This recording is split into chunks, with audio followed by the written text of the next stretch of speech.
வணக்கம். என் பேர் டாக்டர் சுசித்ரா. இன்றைக்கி நான் உங்ககிட்ட கால் வீக்கம் பற்றி சொல்ல போகிறேன். அதாவது கணுக்கால் இல்லாட்டி பாதம் வீங்குது அப்படின்னு சொல்லுவாங்க பேஷண்ட் சில பேர். இது நீங்கள் கட்டாயம் டாக்டரை போய் பார்க்கணும். ஏன்னா கிட்னி பிரச்சனை, அதாவது சிறுநீரக பிரச்சனை, அப்புறம் ஹார்ட் பிரச்சனை, லங்ஸ் பிரச்சனை, இருதயம் இல்லை நுரையீரல் பிரச்சனை எல்லாம் கூட இந்த மாதிரி கால் வீக்கம் இருக்கலாம். அதுக்கு நிறைய காரணங்கள் இருக்குது. அதனால் டாக்டரை போய் கட்டாயம் பார்க்கணும். ஆனால் அதெல்லாம் பார்த்துட்டு அவங்க வேறு ஒன்றும் இல்லைன்னு சொன்னால், இப்போ வேரிகோஸ் வெயின்ஸ்னால அப்படின்னு சொல்லிட்டாங்க. இல்லை டிபெண்டன்ட் இடிமான், அதாவது காலையில் 7 மணி நேரம் வீக்கமே இருக்காது, நைட்டு பார்த்தா வீங்கிருக்கும், அப்புறம் காலையில் திருப்பி எழுந்து பார்த்தா வீக்கமே இருக்காது. இந்த மாதிரி இருக்கவங்களுக்கு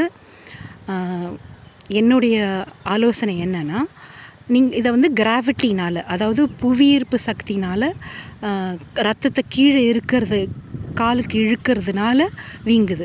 அப்போ எவ்வளோ நேரம் கீழே காலை தொங்க போட்டு வச்சுருக்கீங்களோ அவ்வளோ நேரம் அதாவது பண்ண முடியாது, முடிஞ்சதுன்னா பண்ணணும். அவ்வளோ நேரம் மேலே தூக்கி வைக்கணும். அதாவது ஹார்ட்டுக்கு மேலே, இருதயத்துக்கு மேலே காலை தூக்கி வைக்கணும். இது படுத்துட்டு பண்ணால் தான் முடியும். உட்காந்துட்டு காலை தூக்கி வச்சிங்கன்னா கூட இருதயத்துக்கு மேலே வராது.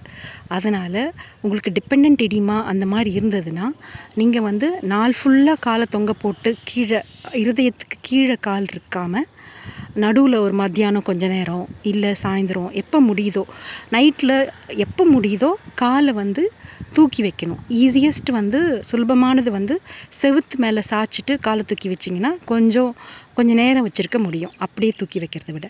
இல்லை நிறைய தலகாணி வச்சு படுத்துட்டு வைக்கணும். வணக்கம்.